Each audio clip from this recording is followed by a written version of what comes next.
I was in this cell and I phoned up my cousin and he went, look, Aaron's died.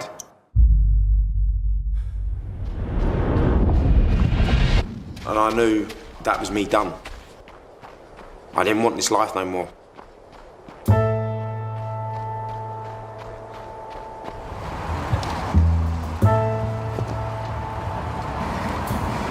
Like a little girl said to me the other day, Jim, why have you got a Barbie bike? Does have a bit of motivation, she's training a bit. No, otherwise you look like a fucking idiot. Take care, mate. I'll see you tomorrow. Nice to meet you, mate. I'll see you later, mate. Lovely to meet you as well. Take care, yeah? Oh, how are you? Nice to meet you. How are you doing? I'm good, thank you. Yeah? I'm really good. This is Nikki, by the way. Nice to see you, John. Yeah, mate, it was lovely to meet you. I'll see you at some point tomorrow. No, yeah. If I look around and like the whole table just like locked onto me. You John McEnroe? I said, yeah. And in fact, I started getting embarrassed because everyone was just looking at me. Who the fuck's this fella? I grew up in South London. My actual real dad passed away before I was born. When I got to 8 years old, this man came into our lives. He was the first male that I looked up to him. It transpired that he was a prolific armed robber.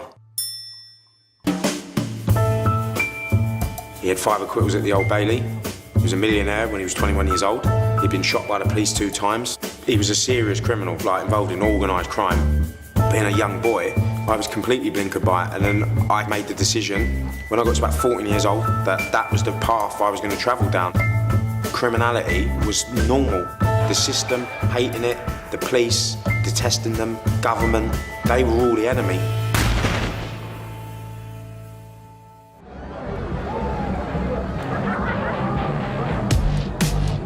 When I was in Spain, I was basically living like a million miles an hour. It was all about money. Money, money, money, money, money. Big houses, nice cars, watches. The more money you had, the more successful you was. I was still committing crime, and my best friend was with me, Aaron, and we thought we'd made it, to be perfectly honest with you. I only come back here temporarily for a week. That was it. And there was a guy called Kevin, one of my stepdad's best friends. He said to me, do you want to do this robbery? What I didn't realise was he had a 100-man surveillance team watching him for 2 months. I got ambushed.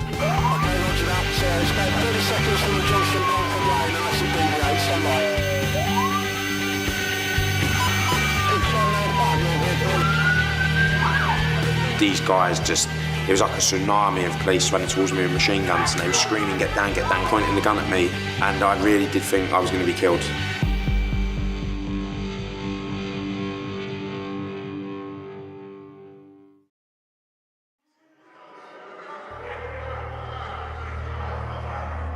I got 2 life sentences with a minimum tariff of 5 years. The judge believed that because of my links to serious and organised crime, that the likelihood of me being rehabilitated was very low. I went to Belmarsh prison. I was in a high security unit there.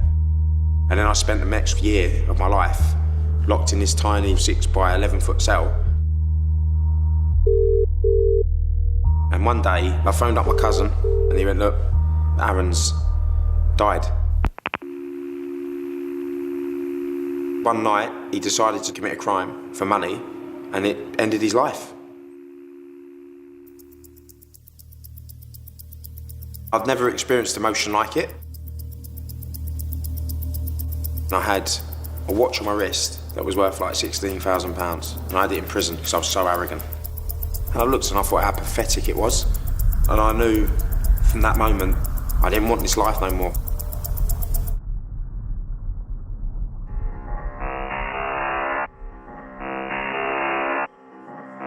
I needed to remove myself from that environment, but I was trapped. I'd start off doing these circuits in my cell. It made me feel alive. So I then started going down the prison gym more.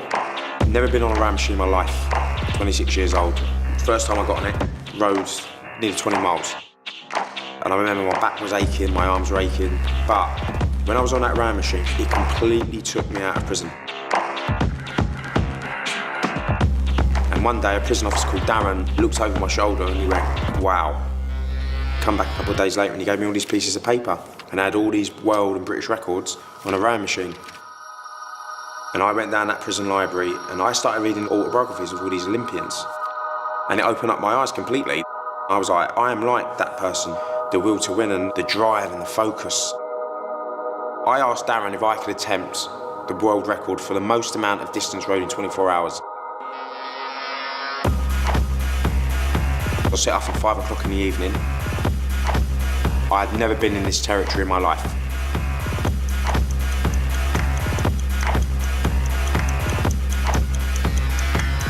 When I got to the early hours of the morning, I was in such a dark place mentally. I was so tired. I broke the world record. I broke it by 13 miles. Darren said to me that day, you've got the ability to suffer. He went, if you come out of prison and you come back in here, it'd be the biggest travesty I've ever seen as a prison officer.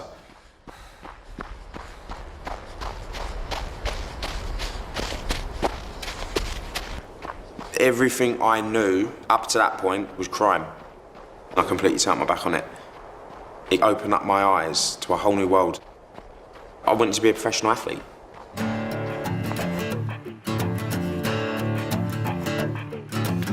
I watched this program called Ironman. I was in awe. And I realised I could still turn professional at any age. So I thought, that's what I'm going to do. I went off, bought a bike. It was too big for me. I taught myself how to swim off YouTube videos. And my social circle completely changed overnight. It's really great to see him doing so well. Lots of people gave up on me, and Darren didn't. He was a prison officer and I was a prisoner. Without him doing those things, I wouldn't be here today. And now I'm an avid believer in, like, if you can help people, you should help people. And that's why I'm so passionate now about going into schools and talking to kids and going to prisons and demonstrating you can achieve amazing things with your life. The only thing that's important in life is what you believe. Not what other people think you can and can't do, it's what you believe in your heart. Me turning professional will allow me to demonstrate to these children that you can achieve absolutely anything with your lives. And that's what motivates me every single day. In an Ironman, you're going to suffer. It's going to take 9-10 hours. Being confined to a cell for 24 hours a day, you have a real high boredom tolerance, which is good when you do an endurance sport. You're going to ache, hurt, your body's going to scream for you to stop. But when you've nearly been shot by the police and been locked up in maximum security units, when you sit, that's challenging to get through that psychologically. 2016 was a massive step up in my performance. I was one of the highest ranked GB athletes at the European Championships, so I decided to do Ironman UK as my chance to turn professional.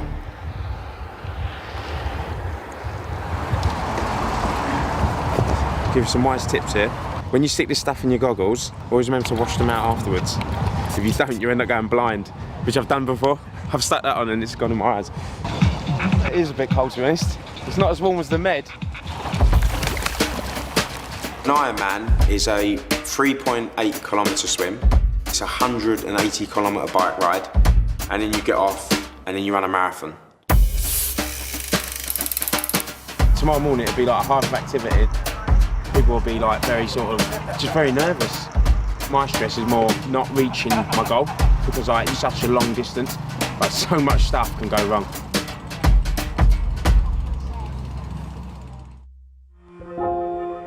How you feeling, John? Feeling a bit tired, to be honest. So I just have to go out there and just see what's what on the day. Roll the dice again. First new message. John, you've done an incredible amount for everyone else this year, so enjoy this one for yourself. I'm so proud to share your incredible journey. I'm looking forward to seeing that massive smile on the finishing line and a McAvoy hug. Whatever happens, it's all been amazing, and I'll always be here for you, buddy.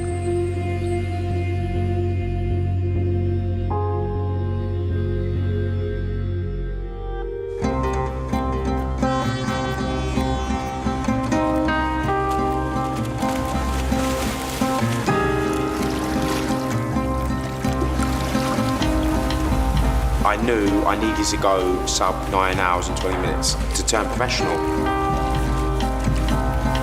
When I got out of the swim, I could see that I was well down on where I should have been. I know I just had to grit it out. I just want to see you run over that finish line with your head held high. You have made me such a proud man, mate. What an incredible journey you've been on. I didn't feel great. My hamstring injury started coming back. I felt very sluggish. When you get to that point, you get into a dark place, just remember what you told me. It won't last, you'll get through it and you'll come out the other side. On the run, when I probably got to about 20 mile, my hamstring felt like it would just snap. Come on, John. I always draw back to those words that Darren said to me in that prison gym. You've got the ability to suffer.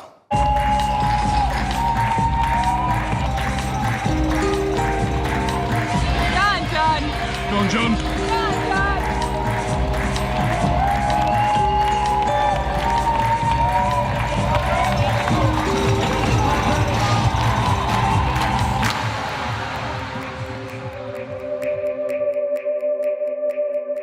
I knew I needed to go sub 9 hours and 20 minutes to have a chance of getting 8% to turn professional.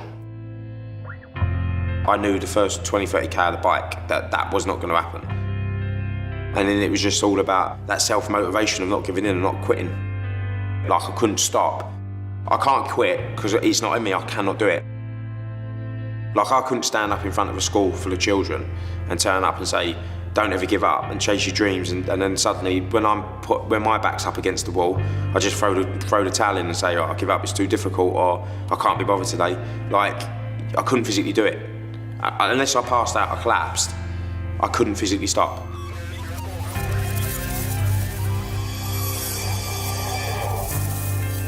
The years of my life that I wasted in prison, I take a lot of positives out of that situation. I'm on my own journey now. I want to prove nothing's impossible in life. I am no different to any person that's in prison. Anyone can change, and change is possible for every single person. It took me to sit in a prison cell to wake up an ability in my body that I possessed from when I was your age. I am as driven to stop and prevent as many young kids as I possibly can from going down the road that I did. You can achieve amazing things with your life. Like there's a big world out there, and it doesn't matter where you come from, it's where you end up that counts. You just need to keep persevering at it, no matter how tough things get. It isn't going to be easy, and you'll have setbacks, and you won't achieve your objective the first time round. But that's life, and when you accept that, and you just think, even when it does get tough and your back is against the wall, you just keep moving forward all the time. Amazing things will end up happening. I will achieve that goal. It might take another year, it might take me another 2 years, but I will eventually end up doing it, because I won't stop.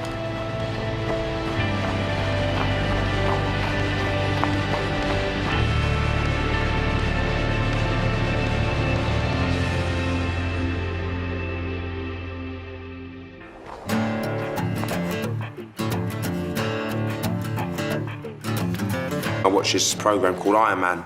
I was in awe, and I realised I could still turn professional at any age, so I thought that's what I'm going to do. I went off, bought a bike, it was too big for me.